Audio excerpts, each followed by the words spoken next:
Amados hermanos, que el Señor les bendiga una vez más. Continuamos con nuestras lecturas diarias de nuestros podcasts de la Escritura en un año. Ahora, en nuestro podcast número 27, vamos a considerar el tema de la tormenta en la vida de los cristianos. Dios en medio de la tormenta. ¿Dónde está nuestro Dios? Cuando nosotros pasamos por distintas aflicciones, dificultades, tribulaciones, angustias, a veces por nuestro propio pecado, a veces motivado por Satanás y las persecuciones de los enemigos, ¿dónde está Dios? Vamos a ver eso en los ejemplos de las Escrituras en el día de hoy. Recordamos ahora en Génesis capítulo 28 cómo Jacob huye de Esaú para ir rumbo a Harán, robando o tomando el lugar de su hermano, robó su bendición, traicionó a su padre, le engañó, pecó contra Dios definitivamente, y eso hizo que terminara sin herencia, sin bendición real, como un fugitivo, sin nada, huyendo. Esas son las consecuencias, amados hermanos, del pecado. Sin embargo, aún en medio de nuestras faltas, Dios está. A pesar de todo, el Señor sigue trabajando con nosotros. Isaac llamó a Jacob y lo bendijo, ahora sí, con entendimiento, ahora sí, a conciencia, y le mandó diciendo: no tomes mujer de las hijas de Canaán. Mismo principio que con él, según había dicho Abraham en el capítulo 24, no tomes mujer de las hijas de Canaán, levántate y ve a Padán Aram, a casa de Betuel, padre de tu madre, y toma allí mujer de las hijas de Labán, hermano de tu madre. Y el Dios omnipotente te bendiga, te haga fructificar y te multiplique, frase que se repite continuamente desde Génesis capítulo 1, como símbolo de la bendición de Dios. Una familia grande, amados hermanos. La fertilidad no es causa de dolor, no es causa de dificultad, es símbolo de la bendición de Dios. Te haga fructificar y te multiplique hasta llegar a ser multitud de pueblos. Aquí hay una palabra hermosa que significa congregación, congregación de pueblos, la iglesia. Y te dé la bendición de Abraham, la bendición de la simiente de Abraham, en quien habían de ser benditas todas las familias de la tierra, y a tu simiente, la cual es Cristo, contigo, para que heredes la tierra en que moras, que Dios dio a Abraham. Así Isaac envió a Jacob. Esaú estaba escuchando, y una señal más de que había sido desechado, que habiendo escuchado que su padre aborrecía a las hijas de Canaán y que él las había tomado, ahora decide reformarse un poco y termina casándose con una de las hijas de Ismael, el otro que había sido desechado, el hijo de la esclava, formado según la carne. Pero Dios estaba trabajando con Jacob. Salió pues Jacob de Beerseba, del pozo del pacto, y fue a Aram, en el desierto. Y en su peregrinar llegó a cierto lugar, ya que el sol se había puesto. Tomó las piedras de aquel paraje y la puso por su cabecera, como Cristo. No tenía nada. Lo había perdido todo.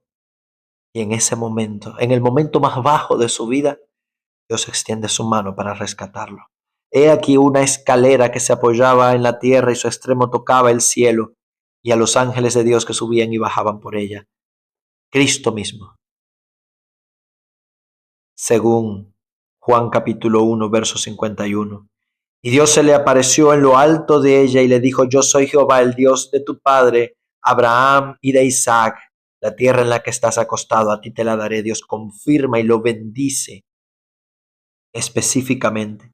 Será tu descendencia como el polvo de la tierra y te extenderás al occidente, al oriente, al norte y al sur, y todas las familias de la tierra, tú y yo, todas las naciones, habrían de ser benditas en ti y en tu simiente, la cual es Cristo, alcanzados por el poder del Evangelio, llamados a ser parte del pueblo de Dios, hijos de Dios. Yo estoy contigo y te guardaré por donde quiera que fueres y volveré a traerte a esta tierra, esa es su promesa, porque no te dejaré hasta que haya hecho lo que he dicho en su gracia. Dios pudo haberlo dejado por sus pecados, por su maldad, pero Dios se había comprometido en su promesa, como contigo y conmigo, amado hermano, amada hermana. Dios se había comprometido con Jacob por su gracia a transformarle, a guardarle. Cuán terrible es este lugar, llegó a decir Jacob. No es otra cosa que la casa de Dios y la puerta de los cielos. Jehová está en este lugar, aunque yo no lo sabía. Y qué triste es estar en la iglesia donde Dios está y no percibir que Dios está ahí. Esther capítulo 4. Continuamos entonces viendo la obra de Dios en medio de la tormenta. ¿Dónde está Dios en medio de las tormentas y las dificultades? Es en ese momento, inmediatamente después de escuchar el decreto de destrucción que pesaba contra los judíos, que el Señor activa el plan que ya había sembrado desde el capítulo 1 en su providencia. Mardoqueo supo de la sentencia que había en contra su pueblo y se humilló. Se vistió de cilicio y cenizas, rasgó sus vestidos y vino delante de la puerta del rey, ya que no le era lícito pasar, y en cada provincia donde el mandamiento del rey y su decreto llegaba, tenían los judíos gran luto, ayuno, lloro y lamentación. Y la reina Esther, que no estaba enterada de nada de esto, se entera de que Mardoqueo estaba humillado, vestido de cilicio a la puerta, envía un eunuco a darle vestidos, él se niega, y entonces tienen una conversación a través de Atac. Mardoqueo le declaró todo lo que había acontecido, le dio la noticia de la plata que Amán había dicho que pesaría para los tesoros del rey a cambio de la destrucción de los judíos. Le dio también la copia del decreto que había sido dado en Susa para que fuesen destruidos, a fin de que le mostrase a Esther y se lo declarase y le encargase que fuera ante el rey a suplicar y a interceder por su pueblo. Vino el eunuco, versículo 10. A Esther le da la información y ella le manda una respuesta. Todos los siervos del rey y el pueblo de las provincias del rey saben que cualquier hombre o mujer que entre al patio interior estará en la ley y la costumbre de los persas. Esto es una historia verídica. Para ver al rey sin ser llamado, una sola ley hay respecto a él. Ha de morir, salvo aquel a quien el rey extendiera el cetro. El rey era prácticamente un dios intocable, el cual vivirá, y yo no he sido llamada al rey en 30 días. Y Mardoqueo le respondió: no pienses en tus adentros que escaparás en la casa del rey más que cualquier otro judío. Porque si callas absolutamente en este tiempo, respiro y liberación vendrán de alguna otra parte para los judíos. Él sabía que las promesas de Dios no podían caer en tierra. No somos imprescindibles en la obra de Dios, pero Dios ha querido utilizarnos y tenemos un deber donde el Señor nos ha colocado y en el tiempo en que el Señor nos ha puesto como instrumentos para servir a su causa. Respiro y liberación vendrán de otra parte, mas tú y la casa de tu padre perecerán, y quién sabe si para esta hora has llegado al reino. No sabemos en los propósitos de la providencia de Dios, pero Dios nos ha puesto en cada lugar que nos encontramos, nuestro trabajo, nuestro hogar, nuestra iglesia, nuestro país, nuestra generación, para servir a sus propósitos eternos. Y eso debemos hacer. Y Esther entonces le respondió a Mardoqueo: reúne a todos los judíos que hayan en Susa, ayunen por mí, no coman ni beban en 3 días, día y noche. Yo también con mis doncellas ayunaré igualmente, y entonces entraré al ver al rey, aunque no sea conforme a la ley, y si he de perecer, que perezca. Esto es resolución y fidelidad. No podemos obedecer a Dios sin primero adecuar nuestra voluntad y nuestro corazón, coordinarlo, someterlo a la voluntad de Dios. Es ahí donde entra el ayuno y la oración. Humillarnos delante del Señor para que nuestra mente y nuestro corazón se alineen con Dios y sus propósitos. Y tomar la resolución. Estuvo dispuesta a violar la ley y arriesgar su vida para servir a su pueblo, para servir a su generación. Y nosotros, sin riesgo de nuestra vida, no estamos dispuestos a arriesgar nuestra comodidad para servir a otros, para bendecir a otros, para extender nuestra mano a los necesitados. Somos el instrumento de Dios, amados hermanos, para impactar en este mundo. Hechos capítulo 27. Continuamos entonces con el juicio de Cristo. Dios había dejado a su propio Hijo en manos de los hombres, en todo lo que había pasado, pero no lo había abandonado, sino que Dios estaba dirigiendo todas las cosas con propósito y Cristo había sometido su vida y su voluntad desde Getsemaní, desde siempre, pero particularmente en su oración en Getsemaní, para cumplir los propósitos de Dios. Por eso debemos orar sin cesar, para que nuestra voluntad esté alineada con Dios en medio de la prueba y no seamos como Jacob, que no sabía que Dios estaba en ese lugar. Venida la mañana, todos los principales sacerdotes y los ancianos entraron en consejo contra Jesús para entregarle a muerte, para cumplir uno de los requisitos de su ley de que no podían condenar a muerte a nadie en la madrugada. Estaban dispuestos a violar el espíritu de la ley con tal de cumplir su letra, porque Jesús era inocente y ellos lo sabían, y lo llevaron a Poncio Pilato, el procurador. Entonces Judas, con remordimiento y carga de conciencia, entrega el dinero diciendo: yo he pecado contra sangre inocente. Es el primero en reconocer la inocencia de Jesús. Y a los otros no le importa. Allá tú. Y arrojando las piezas de plata en el templo salió, fue y se ahorcó.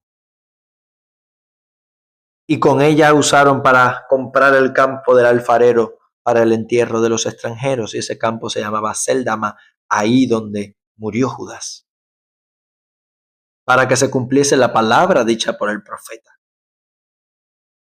Todo esto aconteció, amados hermanos, en los propósitos de Dios para que se cumpliese la escritura. Nada había salido fuera del plan de Dios. Dios tenía el control. Y Mateo nos lo demuestra anunciando una vez más el cumplimiento de una profecía. Cuando Dios mismo dice: tomaron las 30 piezas de plata, magnífico precio con que me apreciaron, según el precio puesto por los hijos de Israel, la dieron para el campo del alfarero, tal como ordenó el Señor. Entonces Pilatos interroga a Jesús. Juan nos da en el paralelo la versión más ampliada. Él afirma ser el rey de los judíos y siendo acusado por los principales sacerdotes no se defendía, y eso asombró a Pilato. Un condenado que no se defiende. Como cordero llevado delante de sus trasquiladores, enmudeció y no abrió su boca. Cristo estaba alineado con la voluntad de Dios, cumpliendo la palabra del Señor. Ahora, en el día de la fiesta, Pilatos tenía la costumbre de soltarle un preso a los judíos, a quien el pueblo quisiese. Pilatos, queriendo librar a Jesús, aunque no atreviéndose a hacerlo de frente como debía, sabiendo que Jesús había sido entregado por envidia, le pasa la pelota al pueblo, lo deja todo a la democracia. Y el pueblo que había aclamado a Jesús como Mesías varios días atrás, cuando Jesús mostró no ser la clase de Mesías que ellos esperaban, terminaron pidiendo a Barrabás, un homicida, y que Jesús fuera sentenciado a muerte. ¿A cuál de los dos queréis que os suelte? Y ellos dijeron: a Barrabás. Y Pilatos dijo: ¿qué pecado ha cometido? ¿Qué haré con Jesús llamado el Cristo? Y todos dijeron: que sea crucificado. Y cuando les pregunta qué mal ha hecho, no tienen cómo responder, pero insisten que sea crucificado. Y entonces Pilato se lava las manos, tratando de librarse de la responsabilidad como hacemos los hombres. Continuamente pasamos la pelota. Inocente soy de la sangre de este justo, no es cierto, pudo haberlo salvado. Y los judíos dijeron: su sangre sea sobre nosotros, y condenaron incluso a sus propios hijos. Y así fue en el año 70, cuando vino la ira por esto. Le soltó a Barrabás y entregó a Jesús a ser crucificado, y el Señor fue humillado con látigos, fue golpeado, escupido por los soldados romanos que se divirtieron con él, esto en cumplimiento de una profecía en Isaías. Y entonces fue crucificado, llevado al lugar del Gólgota, y le dieron a beber vino mezclado con hiel, pero después de haberlo probado no quiso beber para hacer, esto era un analgésico. Y cuando lo hubieron crucificado, repartieron sus vestidos echando suertes, Salmo 22. Y sentados lo aguardaban allí, y pusieron su causa: Jesús de Nazaret, el Rey de los judíos. Fue crucificado entre ladrones, Isaías 53. Recibió burlas que meneaban la cabeza, Salmo 22. Los principales sacerdotes escarneciéndole, también los escribas y los fariseos, se burlaban de él. Y también lo injuriaban los dos ladrones, lo que uno terminó arrepentido después. Desde la hora sexta, 12 del mediodía, hubo tinieblas sobre la tierra hasta las 3 de la tarde, la hora del sacrificio. Y a la hora novena, Cristo clamó. Otra vez Salmo 22, verso 1. Dios mío, ¿por qué me has desamparado? Él estaba evidenciando lo que su alma estaba experimentando, el abandono de Dios, porque él en ese momento estaba castigando el pecado de su pueblo en Cristo. Mas Jesús otra vez clamando a gran voz. Visualicemos acá, hermano, un crucificado. No podía hacer eso. No se podía gritar desde la cruz, estaba asfixiado. Entregó el espíritu y entonces el velo del templo se rasgó. La separación entre el lugar santo y el lugar santísimo quedó abolida. Todo el sistema de del sacerdocio, de la ley, la separación entre los judíos y gentiles, todo lo que nos separaba de Dios en ese mismo instante fue destruido. Todo el antiguo sistema de sacrificios, de leyes dietéticas, de rituales, todo fue destruido con una sola muerte. Y se manifestó por la resurrección de muchos hombres. Hubo un terremoto, también en cumplimiento de otra profecía. Y muchos santos que habían muerto resucitaron y se le aparecieron en la ciudad luego de su resurrección. Y el mismo centurión reconoció, por todo lo que había pasado, que verdaderamente Cristo era el Hijo de Dios. Junto a él estaban muchas mujeres que le servían y que le habían seguido desde lejos, y menciona el nombre de algunas de ellas. Luego nos introduce a José de Arimatea, el rico con el que fue la muerte de Cristo, ya que él pidió el cuerpo de Jesús a Pilato y lo puso en su propio sepulcro. Isaías 53 una vez más. La palabra de Dios cumpliéndose punto por punto. Y Mateo nos menciona la guardia frente a la tumba como testimonio para asegurar, sellado con el sello de Roma, para asegurar la veracidad de su muerte en primer lugar y de lo que acontecería el primer día de la semana. Hechos capítulo 27. Vemos entonces el poder de Dios y la dirección de Dios en medio de la tempestad. Pablo es enviado a Roma, Lucas está junto a él. Y narran cómo fueron entregados a un centurión llamado Julio, de una compañía de soldados llamada la Augusta. y embarcándonos rodearon la costa en una nave adramitena, no podían ir mar adentro, por todo el Adriático con la compañía de Aristarco, compañero de prisiones de Pablo. Llegaron a varias ciudades. Julio trata humanamente a Pablo y le permite ser atendido por los hermanos. Y atraviesan varias regiones. Lucas va detallando todo el viaje. Versículo 9. Habiendo pasado mucho tiempo y siendo ya peligrosa la navegación por haber pasado el tiempo del ayuno, ya era ilegal navegar para esta fecha por causa de los ciclones que habían en el mar Mediterráneo en este tiempo. Pablo les amonestaba diciendo: varones, veo que la navegación va a ser con prejuicio y muchas pérdidas, no solo del cargamento y de la nave, sino también de nuestras personas. Pero no confiando en Pablo, que ya tenía la experiencia de estar en 3 naufragios, según 2 Corintios. El centurión le dio más crédito al piloto y al patrón de la nave. Y siendo incómodo el puerto para descansar allí, decidieron navegar y salir de la parte donde estaban en la isla de Creta. Pero entonces fueron sorprendidos. No mucho después dio contra la nave un viento huracanado llamado Euroclidón, y siendo arrebatada la nave y no pudiendo poner proa al viento, nos abandonamos a la deriva. Habiendo corrido a sotavento a una pequeña isla, con dificultad pudimos recoger el esquife, y una vez subimos a bordo, usaron el esfuerzo para ceñir la nave, y teniendo temor de dar en la sirte, arriaron las velas, quedamos a la deriva. Siendo combatidos por una furiosa tempestad, al siguiente día empezaron a lijar, al tercer día arrojamos los aparejos, y no apareciendo ni sol ni luna durante muchos días, y acosados por una tempestad no pequeña, habíamos perdido toda esperanza de salvarnos. Y entonces Pablo otra vez interviene.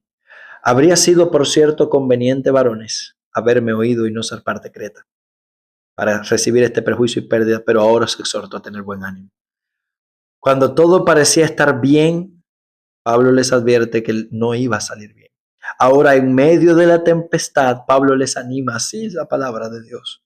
Pablo les anima a tener buen ánimo, pues no habrá ninguna pérdida de vida entre vosotros, sino solamente de la nave, ya que esta noche ha estado conmigo un ángel de Dios, del Dios de quien soy y a quien sirvo, diciendo: no temas, es necesario que compadezcas ante el César, y Dios te ha concedido a todos los que navegan contigo. Wow. En su gracia y en su misericordia, Dios le concedió a Pablo toda su tripulación. La salvación de esa tripulación dependía de que Pablo estuviera en la nave. Así es la misericordia de Dios y así es su poder. En medio de las tormentas y las dificultades está su mano extendida para proteger a sus hijos y para que se cumpliera su voluntad. Al 14 día, siendo llevados a través del Adriático a la medianoche, sospecharon que estaban cerca de tierra, y temiendo dar con el escollo echaron 4 anclas. Pero entonces algunos trataron de escapar de la nave, y Pablo exhorta a el centurión a no permitirlo, ya que ninguno había de sobrevivir entonces. Y Pablo les exhorta a comer, a saciarse, a descansar, esperar en el Señor, y lanzarse entonces al mar en medio del naufragio. Llegaron entonces a la isla de Malta. Wow. Nuestro Dios, amados hermanos, es un Dios fiel que guarda a sus hijos. En medio de las tormentas, aunque suframos pérdidas, aunque tengamos dificultades, aunque debamos correr riesgos, Dios nos demanda que seamos fuertes, que descansemos en Él, sometamos nuestra voluntad a su dirección y a su palabra.